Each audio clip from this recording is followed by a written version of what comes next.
Oi gente, no vídeo da semana passada eu falei tudo sobre as infecções que vocês podem pegar quando vão à manicure. Essa semana eu vou contar tudo para vocês como e o que fazer para nada disso acontecer. Eu sou Renata Beranger, eu sou médica, infectologista, especialista em doenças infecciosas e parasitárias. Se você não assistiu o vídeo, então vai lá, olha aqui nesse link e saiba tudo sobre essas doenças. Eu vou repetir só uma coisa aqui muito importante, que é como que você sabe se o salão de beleza está apto a te receber, né? Se ele tem autorização legal da vigilância sanitária. Você procura lá um alvará, que é tipo um certificado que tem que estar disponível para todo mundo olhar. Isso aí já tira muita dúvida a respeito de que o salão faz tudo direitinho. Mas o que a gente tem que ficar mais assim esperto? Quais são os materiais que a gente deve ter mais cuidado?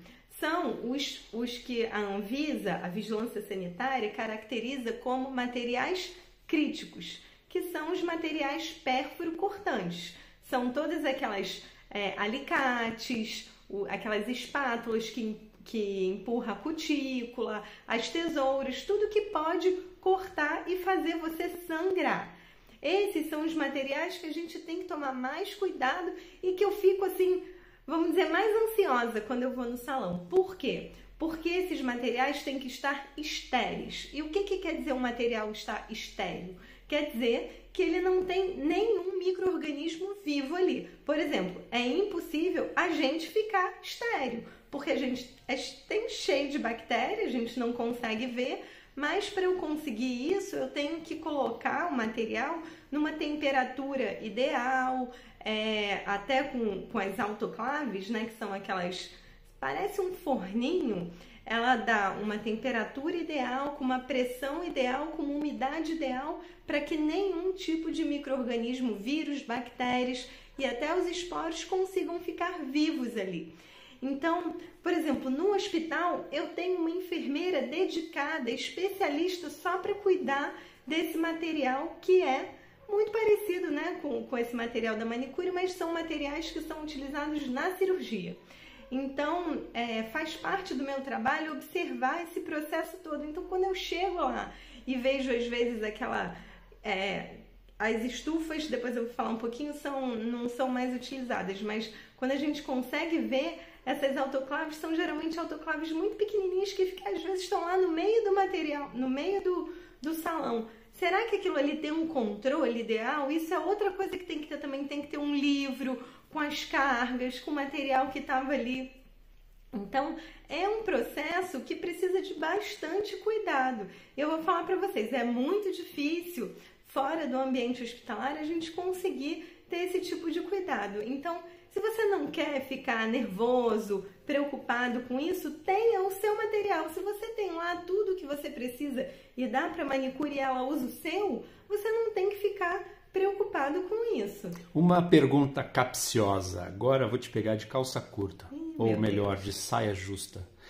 Vai ser, então tá, eu vou usar as coisas que eu tenho em casa, mas e se em casa eu não tenho uma autoclave? Que ninguém tem? Não, ninguém tem, mas aí se é o seu, você não precisa esterilizar, você precisa só fazer no máximo uma desinfecção. Que a desinfecção é o quê? Você usa o álcool a 70, você vai fazer uma limpeza, vai tirar grande parte desses micro-organismos, mas não vai estar estéril. Por quê? Se, por exemplo, eu tenho HIV e eu uso o meu material, não vou passar HIV para mim. É por isso que a gente fala assim que, olha, tem o seu material e não compartilhe com ninguém. Então, em casa, realmente ninguém vai ter autoclave. Você limpa e acabou e leva lá o seu material para manicure.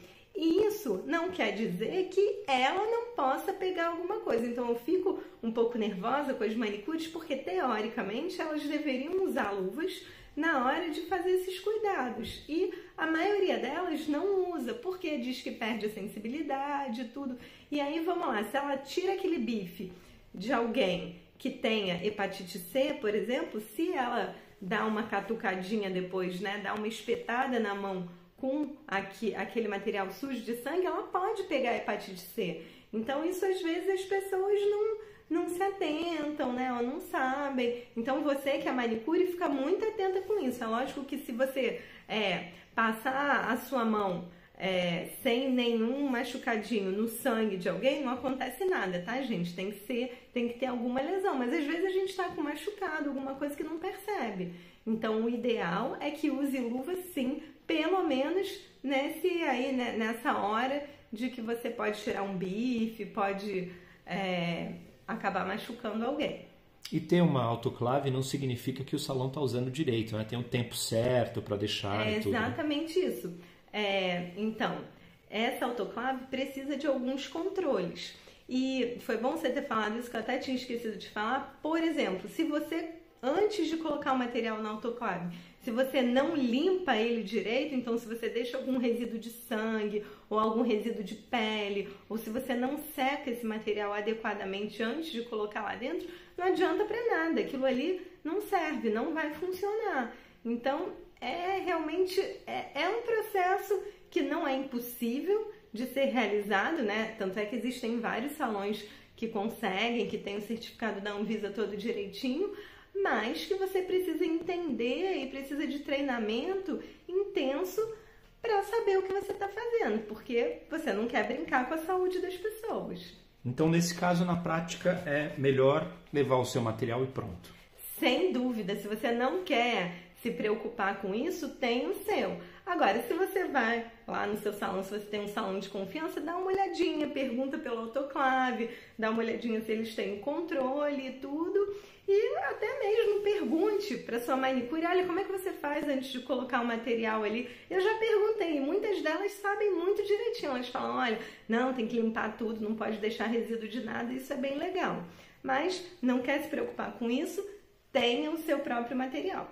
Depois a gente tem os artigos que não são artigos críticos, eles são chamados assim mesmo, artigos não críticos, que são artigos que não precisam estar estéreis, mas eles precisam estar limpos. Vamos lá, um maior exemplo disso é aquele potinho que a gente coloca a mão com água para amolecer a cutícula. Se ele estiver sujo, ou se alguém tinha algum fungo e não foi limpo adequadamente, você coloca a sua mão ali, pode ser que você tenha a onicomicose, que eu também falei no vídeo anterior. Então, o que deve ser feito para isso não acontecer? Você pode ter os potinhos ali e se você não vai usar aqueles plásticos que são descartáveis, você tem que não apenas limpar, que é com água e sabão, mas você tem que fazer o que? A desinfecção. E o que é a desinfecção?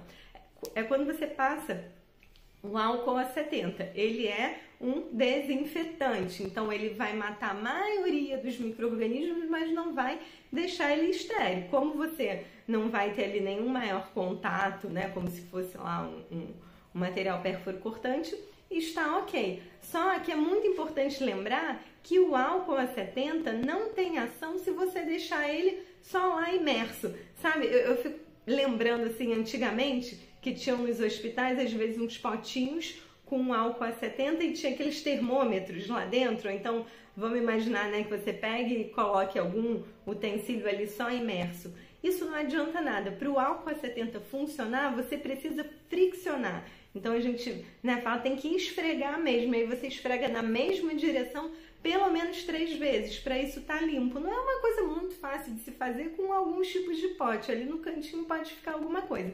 Então, o ideal é que tenha o pote, ele seja limpo e tenha esse plastiquinho que é descartado a cada cliente. Então, você não pode usar o mesmo plastiquinho do que a sua amiga. E isso é para tudo, é para aqueles palitinhos de madeira. Então, palitinho de madeira é muito difícil de você limpar de uma pessoa para outra, não pode compartilhar. As lixas, principalmente, se você vai lá, lixa a unha de alguém que tenha fungo, que tenha onicomicose, e depois você lixa você usa essa lixa para outra pessoa, isso vai passar. Inclusive, até se você tem um fungo, você pode passar de uma unha sua para outra. Então, isso é muito importante. Aquelas lixas de pé também, que tira aquela pelarada toda, tem que ser individual para cada um. Existem até umas lixas, né, que você tira só a parte em si da lixa e cola outra, mas isso tem que ser trocado a cada cliente. Isso você tem que realmente observar, porque senão você pode sair de lá com algum fungo. E algumas vezes, assim, eu não vejo isso acontecer, mas a gente tem que ficar ligado. É que as cadeiras que que você senta também tem que ser higienizadas a cada cliente. Aí o ideal é que seja com algum plástico e você passe o álcool a 70 ali. E, idealmente, eu fui olhar de novo a legislação da Anvisa, ela fala que pelo menos você tem que ter uma distância entre uma cadeira de manicure entre uma e outra de 80 centímetros. A maioria do que a gente vê é muito grudadinho. E agora, ó, cuidado com a pandemia, porque todo mundo tem que estar de máscara, né? O ideal é que fosse mais, pelo menos aí, 1,5 metro de distância entre uma e outra. Esse negócio das cadeiras me lembra uma coisa que acontecia nos anos 80, que as pessoas entravam nos ônibus e esperavam o assento do ônibus esfriar quando alguém levantava para poder sentar. Isso das cadeiras não é um pouco de exagero, não? Tipo, ninguém fica limpando, sabe? Para usar o ônibus, para usar o metrô. Mas por que só na manicure vai usar? Não é só na manicure, deveria. Engraçado, lá, por exemplo, num dos hospitais que eu trabalho, a gente fica monitorizando isso. Na emergência, quando os pacientes sentam e levantam, sempre tem uma moça lá limpando. Tudo bem que no hospital as pessoas têm maior chance de estar com alguma doença, de estar com alguma bactéria muito resistente, alguma coisa. Mas, poxa, se você está indo para um lugar justamente para se cuidar, para ficar mais belo, para ficar mais saudável, eu acho que é um cuidado que não custa nada. Você passar um álcool a 70 ali e vai que a outra pessoa tem alguma sarna, tem alguma infecção de pele, alguma coisa que você ficando sentada ali é raro, mas pode acontecer, principalmente se a sua imunidade não está muito boa. Então são poucos detalhes, e aí eu como infectologista às vezes tudo bem, fico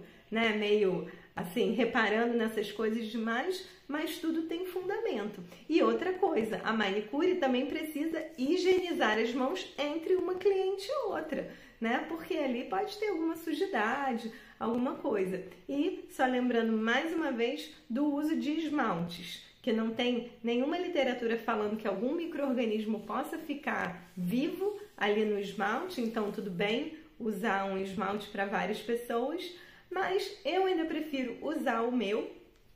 A gente nunca sabe se vai surgir alguma bactéria ou fungo multiresistente que possa ficar ali no esmalte. E aí depois, se você dá uma borrocadinha em casa, você ainda pode consertar e você não tem que ficar lá nervosa com a data de validade, tendo que ver para ver se está ok ou não. Se esse vídeo tiver pelo menos 50 comentários falando eu quero, a gente pode gravar um vídeo específico de como a manicure tem que higienizar as mãos entre um cliente e outro. O que você acha?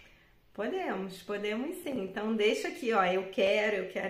50 é facinho, né, gente? Eu tô aqui chegando a quase 38 mil inscritos. A gente tá super feliz. Já passou de 38. Não, já tem quase 40 mil, então. É porque eu fico meio perdida nisso. Mas, então, temos quase 40 mil pessoas aqui inscritas. 50 é nada, né? Deixa aqui o seu eu quero. Deixa aqui algum comentário. Você já foi na manicure? Como é que não é? Homens, vocês não são a maioria aqui no canal, mas e aí? Você vai na manicure? Você não vai? O Marcelo é um chato com isso, acho que ele tem aqui uma história para contar. Não foi isso que foi uma vez, ou foi na depilação, sei lá, algum lugar que ele foi que ele disse que não voltava nunca mais. É cheio de ai, dói, ai, não dói. Deixa aqui o seu comentário se você é homem também, se você curte ir na manicure. E obrigada e até a próxima. E se inscreva no canal também que, enfim, sempre ajuda a gente.